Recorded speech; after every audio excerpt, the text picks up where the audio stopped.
The law of self-defense content you are about to enjoy is presented for general educational purposes only. It does not constitute legal advice.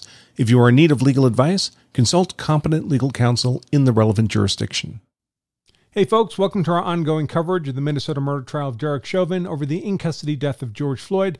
I'm Attorney Andrew Branca for Law of Self-Defense.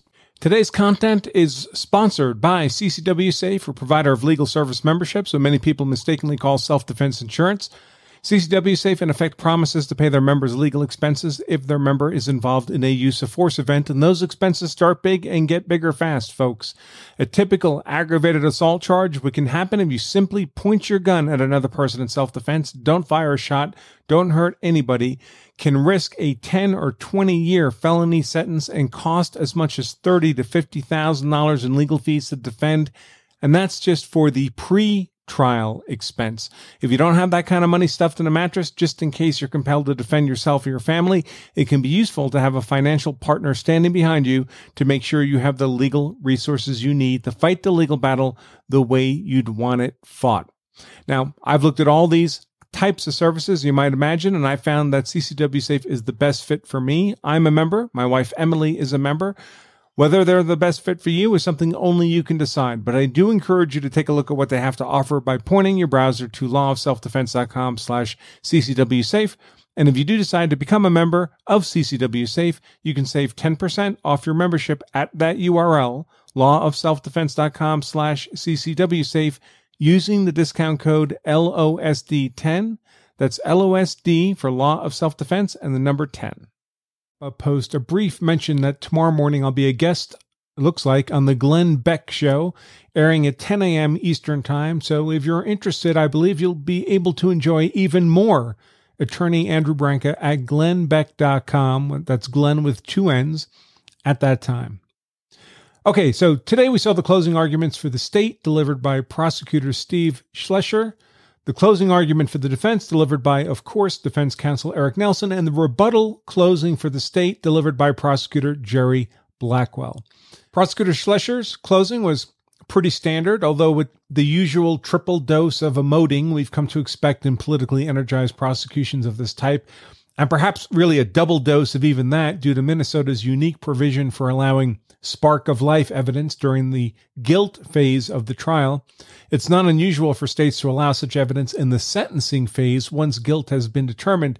Very unusual to allow that kind of emotional, personalized life history evidence of purported victims of crimes in the guilt phase before guilt has been determined. To say that those portions of his closing were saccharine would be an understatement for sure. But that said, the bulk of Schlescher's closing was an incremental step-by-step look at the three counts the jury is to consider: second-degree felony murder, along with the predicate felony third-degree assault, third-degree murder, and second-degree manslaughter. Schlescher used a table with the individual counts on the x-axis and the elements along the horizontal to guide the jury in their analysis. And really, all of that is entirely reasonable. I may disagree substantively with the inferences that Schlescher chooses to suggest from the evidence, and it's unavoidable that he tends to mention only the evidence favorable to the state's theory of guilt. But that's all how the game is designed to be played. After all, there's a reason why the defense exists to do its own heavy lifting on convincing the jury that the state has failed to prove its case beyond a reasonable doubt. So I don't have that much to say about Schlescher's closing in this trial. It was pretty standard fare. I do have the video of that embedded in the text version of today's content. Then we had defense counsel Nelson's closing argument. And frankly, the closing argument was unusual mostly in its length. It was nearly 3 full hours, which is quite a long time. In fact, there was a half-hour break in lunch at about the 2.5-hour mark, because by then it was 2 o'clock in the afternoon, Minnesota time, and the jury hadn't had lunch yet, and the judge hadn't had lunch yet. But frankly, I don't see how that much time could have been avoided. If you've seen my view of a likely narrative of innocence, or at least narrative of not guilty for the defense, that we posted up yesterday on Sunday, it was also very lengthy. There are just a lot of issues circling this case that need to be addressed by the defense. And overall, I think Nelson did a very good job in hitting those key issues on closing, although he definitely seemed to tire by the end, and the 30-minute break for lunch mid-closing didn't seem to help his pacing any. Indeed, one place I felt Nelson very much fell short might have been solely a matter of running out of time and out of gas. And that is one of the more challenging portions of the entire timeline of Chauvin's restraint of Floyd, is that last 90 seconds between when Officer King states that he can't find a pulse and just about 1 minute 30 seconds later when the paramedics arrive on scene and take over Floyd. Proponents of guilt routinely argue, with some merit, that even if Chauvin's restraint was justified up to the point of no pulse, surely it was no longer justified after that point. Now, there are definite arguments that can be made by the defense consistent with innocence on this point. Here are a couple of examples, not intending to be comprehensive, but just for illustrative purposes. First, just because King stated he couldn't find a pulse doesn't mean that Chauvin himself was actually aware of that condition. We can hear King say it on his body camera video, but Chauvin was positioned more around the corner of the vehicle, more visible to the crowd, which means he was much more exposed to the by then very angry, very loud crowd. And it's quite possible that Chauvin's attention was distracted by the apparent hostile intent of the crowd, and he was not actually aware of King's inability to find a pulse. He didn't hear him. Even if he would normally have heard him at that distance, he might not have heard him in those circumstances. Second, however, even as Chauvin was aware of King's finding of no apparent pulse, there was the apparent threat of the crowd itself. Chauvin had already had to display his OC spray once. An obviously angry MMA expert fighter, Williams, was stepping off the curb and advancing on the officers. And today in rebuttal, even Prosecutor Blackwell acknowledged that the crowd could easily have taken control of the scene from the officers, but for their respect for the badge. So even the state concedes that the threat from the crowd was at least potentially real, even though they also sometimes claim the opposite view depending on how Blackwell's feeling in the moment. What matters, however, is not whether the state actually concedes the risk of the crowd, but whether there's evidence to support a reasonable officer in Chauvin's position having a reasonable fear of harm from the angry, hostile, and threatening crowd, and clearly there is such evidence. Now, in this context of a hostile environment, you may recall that MPD medical training lead McKenzie, a state's witness and then recalled later as a defense witness, had testified that CPR should be stopped, or if not yet begun, then not started, if the scene became unsafe. That is, CPR should not be engaged in until the scene had been made secure. That was clearly not happening in those 90 seconds between no pulse and the paramedics arriving. A reasonable officer in Chauvin's position might well have concluded that the safety of himself, his partners, even of Floyd, were sufficiently in imminent harm that it would be imprudent to uncuff Floyd and attempt to begin CPR in the presence of a hostile crowd. This is especially so given that paramedics were expected momentarily and would have a securable vehicle inside which to treat Floyd. Now, reasonable people can disagree with either of those two rationales for why a reasonable officer in Chauvin's position might not have begun CPR on Floyd in the 90 seconds between King being unable to find a pulse and the paramedics arriving. That's not really my point, the merits of the arguments. Rather, my point is that Nelson didn't really make those arguments. He did mention several of the relevant factors, such as the angry, hostile, and threatening crowd, and that there was only 90 seconds between no pulse and paramedic arrival, but he didn't stitch those isolated facts into a coherent rationale, a narrative, for not immediately initiating CPR the moment King was unable to find a pulse. Now, the jury itself could piece those together, but that's not really how it's supposed to work. You're supposed to piece them together as the defense and hand a complete narrative to the jury for their consideration. You don't want them to have to work to come up with an acquittal. And as you might expect, that was a vulnerability eagerly exploited by Prosecutor Blackwell, who conducted the prosecutor's rebuttal. Before we get to that, for your viewing pleasure, and remember, it's just under 3 hours for this, I've embedded the video of Nelson's defense closing in the text version of today's content. Finally, we had Prosecutor Jerry Blackwell give the state rebuttal closing. So how this works is the state closes first, then the defense, then the state can rebut. And Prosecutor Blackwell's closing was, to this lawyer's eyes, where the dynamite was packed into this day, but not for good reasons for the state, mostly because it appears to me that Blackwell laid a pretty strong foundation for a defense claim of prosecutorial misconduct warranting a mistrial or a reversal of conviction in this case. Indeed, the defense made an oral motion for a mistrial on this basis, prosecutorial misconduct because of Blackwell's rebuttal close. And while Judge Cahill kind of hemmed and hawed about, well, I guess it wasn't really appropriate for Blackwell to do that, he ultimately responded, as he's done with every other defense motion for a mistrial, and denied the motion for a mistrial. Now, the basis for a claim of prosecutorial misconduct here is that Blackwell repeatedly suggested to the jury, basically, that the defense was outright lying. And a prosecutor is not allowed to make such arguments in closing in a criminal trial. Indeed, a prosecutor is far more constrained in making such suggestions about the defense than is the defense in making similar suggestions about the state. And this greater constraint reflects the greater apparent authority that a state prosecutor representing the government brings to the courtroom relative to a defense attorney merely representing a criminal defendant. It's worth recalling on this point also that Blackwell is not really a prosecutor in the normal course of his legal career. Rather, he's a professional civil litigator who was brought into this case on a pro bono basis as part of the politics around the prosecution. As a civil litigator, Blackwell would normally have very broad privilege to attack the credibility or even integrity of opposing counsel's arguments.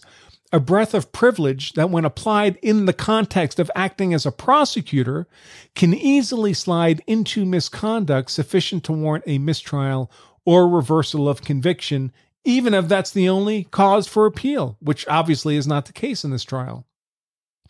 To my eye, it looked as if Blackwell felt as if he were merely striking back at suggestions made by Nelson in his closing statement that the state was not being entirely truthful in its interpretation of the evidence in this case. It was as if, and obviously I'm doing a little speculating mind reading here, I don't know what Blackwell really thought, but it was as if Blackwell was somewhat outraged at what he might have felt was being labeled a liar by the defense, and he decided to give just as good right back.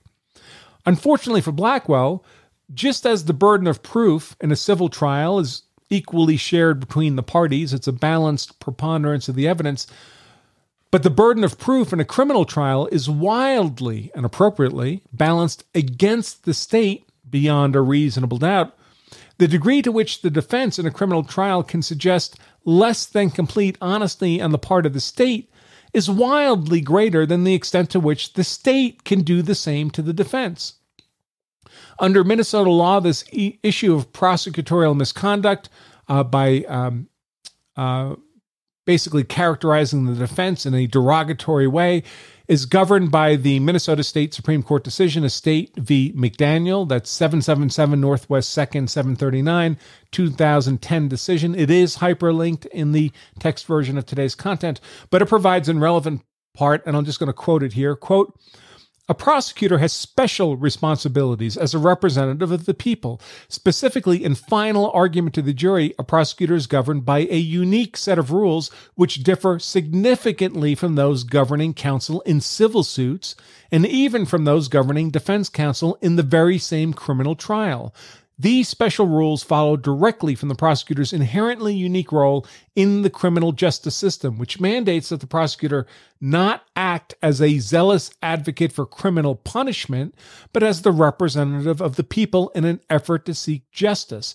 Prosecutors must avoid inflaming the jury's passions and prejudices against defendants. Although a prosecutor can argue that a particular defense has no merit, a prosecutor may not belittle the defense, either in the abstract or by suggesting that the defense was raised because it was the only defense that might succeed." Close quote. And Blackwell sure engaged in his fair share of belittling the defense argument. While not calling defense counsel Nelson a liar to his face, he belittled the defense argument as a mere story.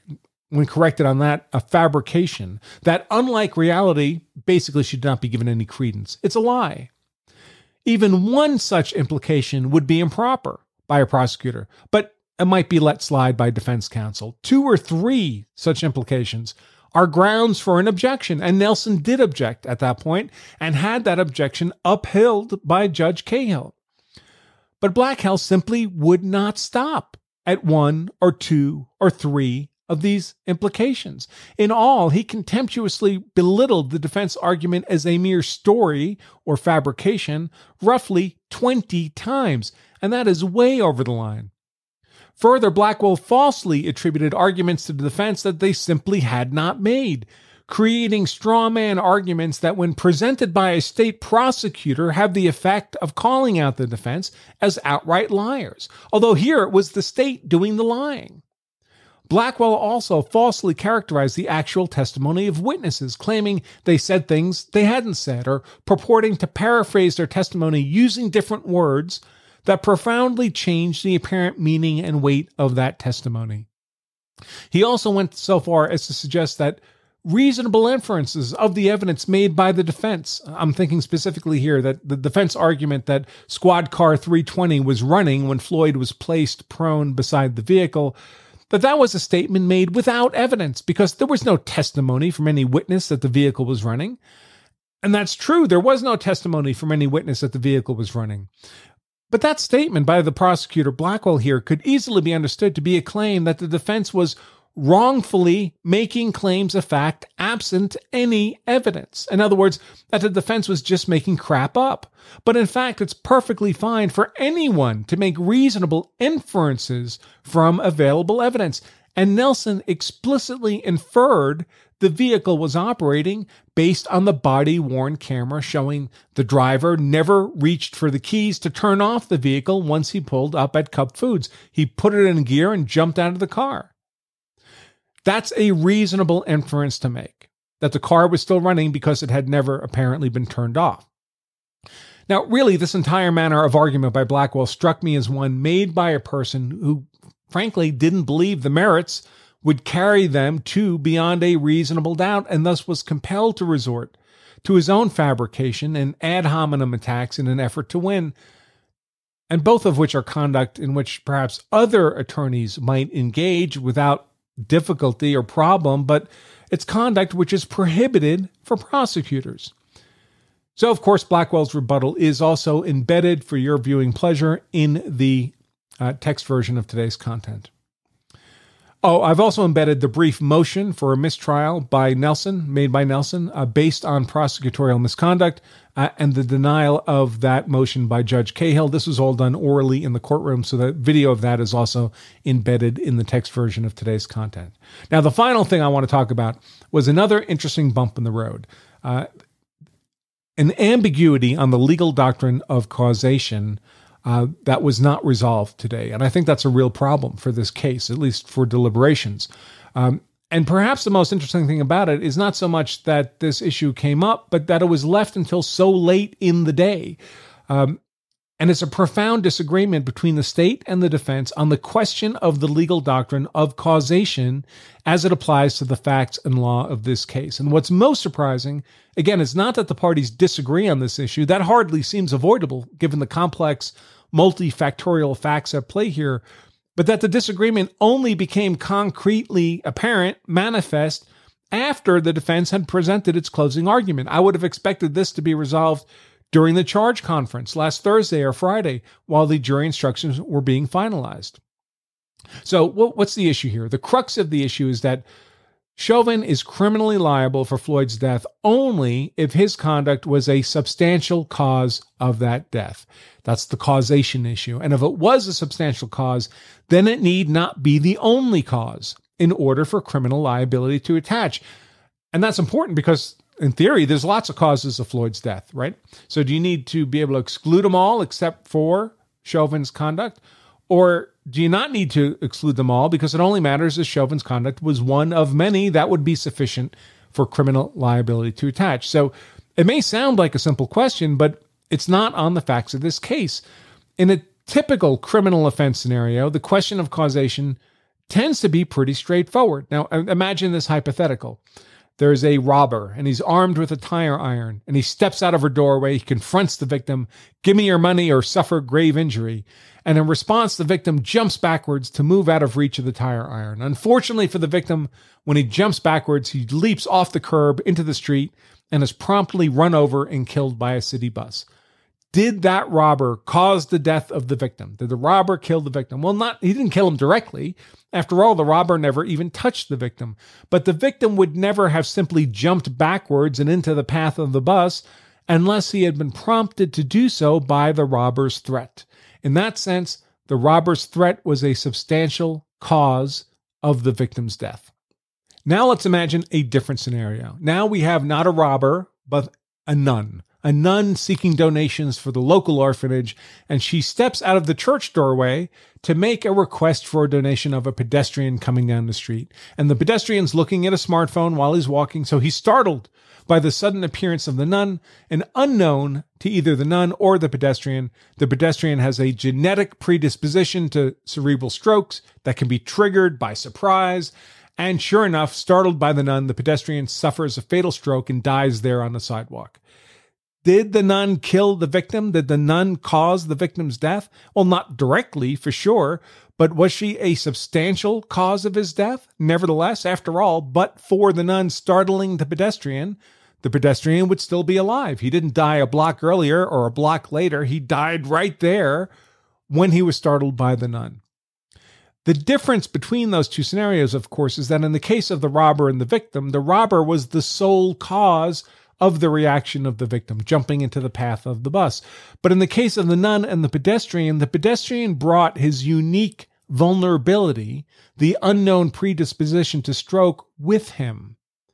In the case of the in-custody death of Floyd, the defense position is that Floyd is akin to the nun-pedestrian scenario rather than the robber-victim scenario. That is, Floyd did not die as a result of a downstream event that occurred because of Chauvin's restraint, which in the defense view would not have caused the death of an otherwise healthy suspect subject to the same restraint, but rather Floyd died, in the defense view, Floyd died because of the combination of his extremely vulnerable physiology with his unfortunate toxicology, both of which were not caused by Chauvin, but which Floyd brought to the event with him.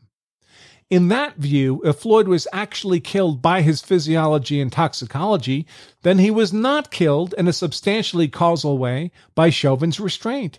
And therefore, if that's your view, to prove beyond a reasonable doubt that it was Chauvin's restraint that killed Floyd, the state is first obliged to disprove beyond a reasonable doubt that Floyd was killed by his physiology or toxicology. And if they fail to disprove beyond a reasonable doubt that Floyd was killed by his physiology or toxicology, then Chauvin is not legally liable for Floyd's death. Again, to be clear, that's the defense view of how the doctrine of substantial causation should apply to the facts of the Floyd case. And that's what Nelson told the jury during his closing argument. Unless the state disproves beyond a reasonable doubt that Floyd was killed by his physiology, his cardiovascular disease, his hypertension, his enlarged heart, his paraganglioma, his unfortunate fentanyl and meth toxicity. Unless the state disproves all those as causes of death, you must find Chauvin not guilty. Well, as you might imagine, the state view is quite different. The state does not draw this distinction between these alternative causes of death that were a direct result of Chauvin's restraint, or at least downstream of Chauvin's restraint on the one hand, which arguably the defense would agree would be substantial causes of death. Those on the one hand, and alternative causes of death that Floyd might have brought with him to the event, which the defense would argue unless those are eliminated, you don't have a substantial cause of death because those could have killed Floyd. In the state's view, it doesn't matter where those alternative causes of death might have come from. They need not disprove any of them to any particular degree of certainty, just so long as they can show that among the whole bucket of possible causes of death, they have proven that Chauvin's conduct was at least a substantial cause of death, and that they've proven that beyond a reasonable doubt. In that view, the state has no obligation to first disprove beyond a reasonable doubt that all the other alternative causes of death that Floyd brought with him, his heart disease, his hypertension, his paraganglioma, his toxicology, they don't need to disprove those first beyond a reasonable doubt before Nelson can be found. Now, as you might expect, if that's the state's view, they objected to Nelson suggesting to the jury that they did have that obligation to disprove all those other things as a cause of death and to do so beyond a reasonable doubt. And they raised that objection to Judge Cahill after Nelson's close. Again, awkward timing. I would have expected this to be resolved during the charge conference over defining the final form of the jury instructions. Because obviously this matter of legal doctrine matters a great deal. Does the state have the burden of disproving physiology and toxicology as a cause of death, and to do so beyond a reasonable doubt? If they do, acquittal, at least on the merits of the case, would seem certain. On the other hand, if they do not have to disprove those things, if it's enough that Chauvin's conduct was a substantial cause regardless of what Floyd brought with him to the event, well, then conviction seems much more likely, especially given the defense, frankly, kind of collapse of their expert use of force witness. It's a distinction with a difference, folks. It really matters. And that brings us to perhaps the most remarkable portion of this dispute today, and that is that Judge Cahill effectively did nothing to clarify which view of the law of substantive causation was correct. The state offered a clarifying jury instruction that naturally favored the state and the defense didn't like, and the judge decided to basically do nothing to further guide the jury on this point, except to reread the jury instruction, reread to the jury the general instruction on causation. But guess what, folks? The general jury instruction on causation does nothing whatever to clarify this issue, because it's really more geared towards the more traditional robber-victim scenario that I described above than it is to the much more complex fact pattern of the Chauvin-Floyd encounter. In particular, the instruction speaks to the consequences of the defendant's actions, but Floyd's existing cardiovascular disease, pathological high blood pressure, enlarged heart, tumor, fentanyl, meth toxicity, those are not consequences of Chauvin's restraint of Floyd. Floyd brought those to the event with him. So if those are what killed him, they're not really addressed by this jury instruction. So just for your information, the relevant part of the jury instruction reads, quote, "To cause death, causing death, or caused death means that the defendant's act or acts were a substantial causal factor in causing the death of George Floyd. The defense is criminally liable for all the consequences of his actions that occur in the ordinary and natural course of events, including those consequences brought about by one or more intervening causes, if such intervening causes were the natural result of the defendant's acts. The fact that other causes contribute to the death does not relieve the defendant of criminal liability." Close quote. Well, I think you could see how that definition of causality could fit either the prosecution or defense view on this issue. Now, I'm afraid that I have a strong suspicion that the reason that the judge didn't clarify that causation should be understood as claimed by the state on the one hand or as claimed by the defense on the other is that the judge himself doesn't know. And the judge may not know because it appears to me on a cursory review that the Minnesota appellate courts have not clearly distinguished between these two views of substantial causation. Virtually every appellate case I could find in the brief time I had available, admittedly, and by the way, most of those were civil cases. They were almost all civil cases, civil litigation, not criminal cases. But they were almost all of the more traditional robber-victim type, in which the substantial cause was entirely the consequence of the robber's action, and not a scenario in which the victim of the bad outcome had brought their unique vulnerability with them. So ultimately, this might be an issue of first impression for the Minnesota appellate courts, at least in this unusual context. In the meantime, however, I have no idea how the jury is expected to know how to specifically apply this legal doctrine of substantial causality to the facts of this case. If even the lawyers and the judge don't know, must the prosecution have disproved Floyd's physiology and toxicology as causes of death beyond a reasonable doubt in order for the jury to find Chauvin guilty, as the defense has argued, or is it merely enough that they find Chauvin's conduct substantially caused Floyd's death regardless of the exceptionally vulnerable physiology and toxicology that Floyd brought with him, as the state argues. I confess I don't know. I expect the jury doesn't know either, and certainly the court itself was of zero help on this question. So that should make for interesting deliberations. If there's not a question on this issue from the jury, I'll be both surprised and terribly disappointed. Okay, folks, that's all I have for all of you today. We do have a Verdict Watch post up for review, I believe, and so I urge you to keep your eyes on that for breaking news. If the deliberations do drag out, I imagine I'll come up with something to write about the issues in the case each day or so if that's of interest. Before I go, in view of the ongoing riots raging presently in Minneapolis, and I hope not, but possibly coming to a neighborhood near you soon, I've also taken the liberty of putting together a special opportunity to access our best-selling course, Lawful Defense Against Rioters, Looters, and Arsonists, available as a video course in both online, streamed, and DVD formats, your choice, or both. You can learn more about that course by pointing your browser to lawofselfdefense.com/riot. Okay, and before I really go, thanks as always to both Legal Insurrection and CCWC for the support that makes my coverage of this case possible. All right, folks, until next time, I remain Attorney Andrew Branca for Law of Self-Defense. Stay safe.